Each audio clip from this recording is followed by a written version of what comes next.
प्रिय श्रद्धालुओं, जय श्री कृष्णा, जय श्री राम, जय श्री राधे राधे, जय श्री महाकाल। इस वीडियो में आपको श्रवण कराएंगे शिव पुराण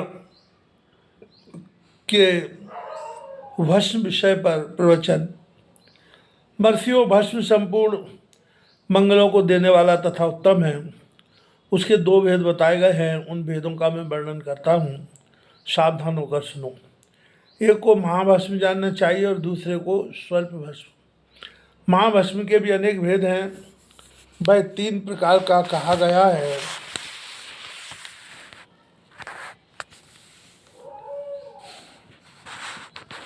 स्रोत, स्मार्त और लौकिक। स्वल्प भस्म के भी बहुत से भेदों का वर्णन किया गया है।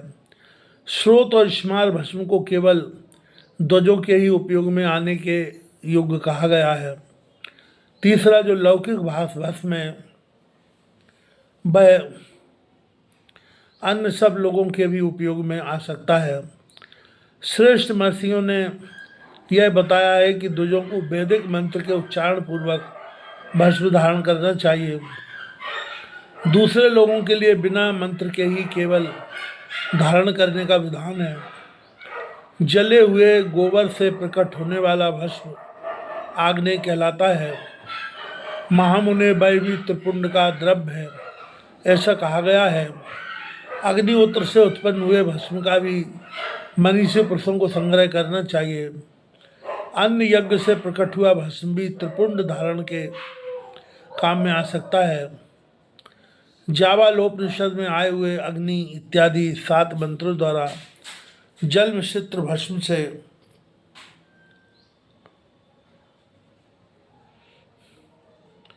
धूलन विभिन्न अंगों में मर्दन या लेपन करना चाहिए। महर्षि जावाली ने सभी वर्णों और आश्रमों के लिए सबसे या बिना मंत्र के भी आदरपूर्वक भस्म से त्रिपुंड लगाने की आवश्यकता बताई है। समस्त अंगों में सजल भस्म को मलना अथवा विभिन्न अंगों में तिरछा त्रिपुंड लगाना, इन कार्यों को मोक्षार्थी पुरुष प्रमाण से भी न छोड़े, ऐसा श्रुति का आदेश है। भगवान शिव और विष्णु ने भी त्रियक त्रिपुंड धारण किया है। अन्य देवियों सहित भगवती उमा और लक्ष्मी देवी ने भी वाणी द्वारा इसकी प्रशंसा की है। विप्रों, क्षत्रियों, वैश्यों, शूद्रों, वर्णशंकरों तथा जाति भ्रष्ट पुरुषों ने भी उद्धूलन एवं त्रिपुंड के रूप में भस्म धारण किया है। इसके पश्चात भस्म धारण तथा त्रिपुंड की महिमा एवं विधि बताकर सूत जी ने फिर कहा, महर्षियों, इस प्रकार मैंने संक्षेप से त्रिपुंड का महत्व बताया है। यह समस्त प्राणियों के लिए गोपनीय रहस्य है, अतः तुम्हें भी इसे गुप्त ही रखना चाहिए। मुनिवरों, ललाट आदि सभी निर्दिष्ट स्थानों में जो भस्म की 3 तिरछी रेखाएं बताई गई है, उन्हीं को विद्वानों ने त्रिपुंड कहा है। भुवों के मध्य भाग से लेकर जहाँ तक भुवों का अंत है, उतना बड़ा त्रिपुंड ललाट में धारण करना चाहिए।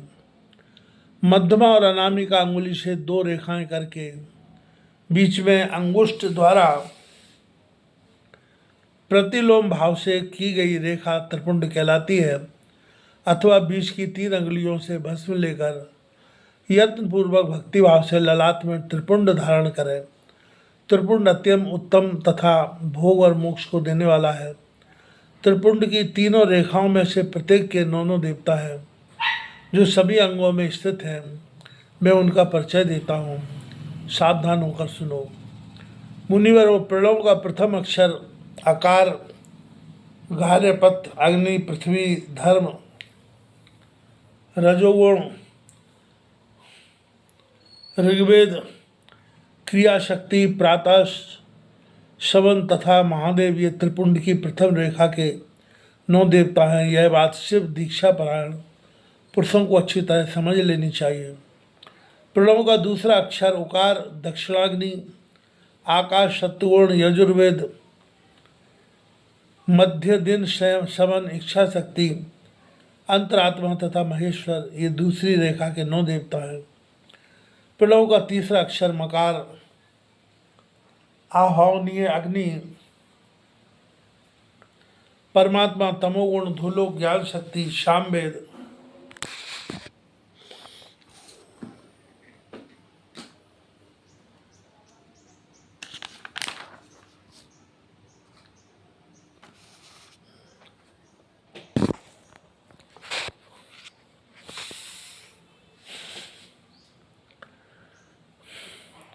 तृतीय समन तथा शिव, ये तीसरी रेखा के 9 देवता हैं। इस प्रकार स्थान देवताओं को उत्तम भक्तिभाव से नित्य नमस्कार करके स्नान आदि से शुद्ध हुआ पुरुष यदि त्रिपुंड धारण करे तो बुद्ध भोग और मोक्ष को भी प्राप्त कर लेता है।